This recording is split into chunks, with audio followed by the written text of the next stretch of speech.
Beauty pageants at triathlons ang buhay ko. Bonus na kapag naiuwi ko ang corona at medalya. I am Alexandra Faith Garcia, a beauty queen and triathlete.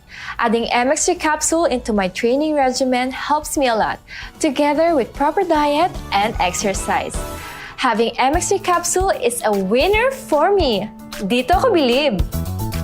Mahalagang paalala, ang MX3 capsule ay hindi gamot at hindi dapat gamiting panggamot sa anumang uri ng sakit. MX3 capsule helps avoid pain discomfort. Iwas-iwas sa sakit. Pagbasa sa Aklat ng Kawikaan, Kabanata 10, Talata 1 hanggang 32.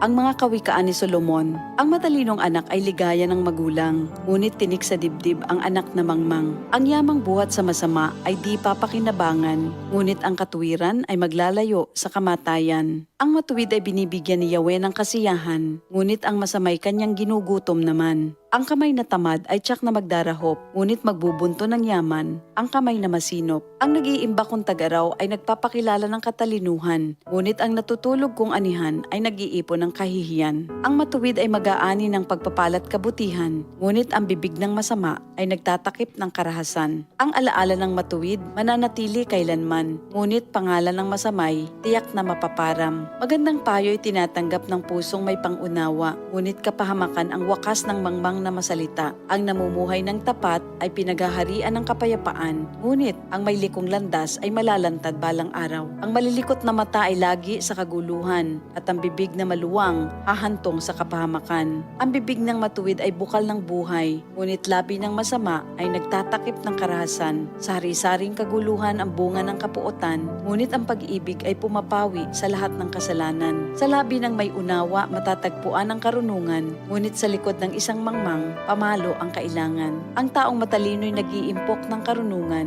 ngunit ang salita ng mangmang ay nagdadala ng kapahamakan. Ang kayamanan ng mayamay matibay niyang tanggulan, ngunit ang kahirapan ng yagit ay kanyang kapahamakan. Ang kinikita ng matuwid ay nagbibigay buhay, ngunit ang sama-sama winawalda sa kasamaan. Ang nakikinig sa payo ay nasa daan ng buhay, ngunit ang ayaw sumunod ay tungo sa pagkaligaw. Ang nagtatanim ng puot ay puno ng kasinungalingan.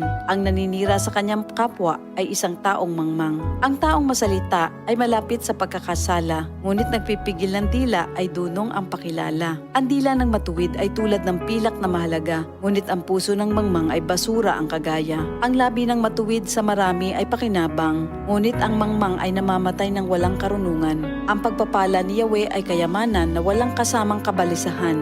Ang paggawa ng kasalanan ay kasiyahan ng masama, ngunit ang mabuting asal, kasiyahan ng may unawa. Ang kinatatakutan ng masama ay magaganap sa kanya, ngunit ang hangarin ng matuwid ay matatamo niya. Tinatangay ng hangin ang taong masama, ngunit ang matuwid ay gusaling di magiba. Kung paanong ang usok ay nakakaluha, ang suka ay nakakangilo, gayon ang tamad na alipin sa kanilang mga amo. Ang paggalang at pagsunod kay Yahweh ay nagpapahaba ng buhay, ngunit ang mga araw ng masama ay hindi magtatagal. Ang pag-asa ng matuwid ay may magandang kahinatnan, ngunit ang pag-asa ng masama, ang dulot ay kabiguan. Si Yahweh ay kanlungan ng mga taong matuwid, ngunit kaaway sila ng taong masama ang hilig. Ang matuwid ay mananatili sa kanyang dako, ngunit ang masama kung saan-saan matutungo. Ang salita ng matuwid ay nagpapakilala ng karunungan, ngunit ang dilang sinungaling ay puputuli naman. Ang salita ng matuwid ay palaging angkop, ngunit ang salita ng masama ay puro paninira. Ito ang salita ng Diyos. DCXL 558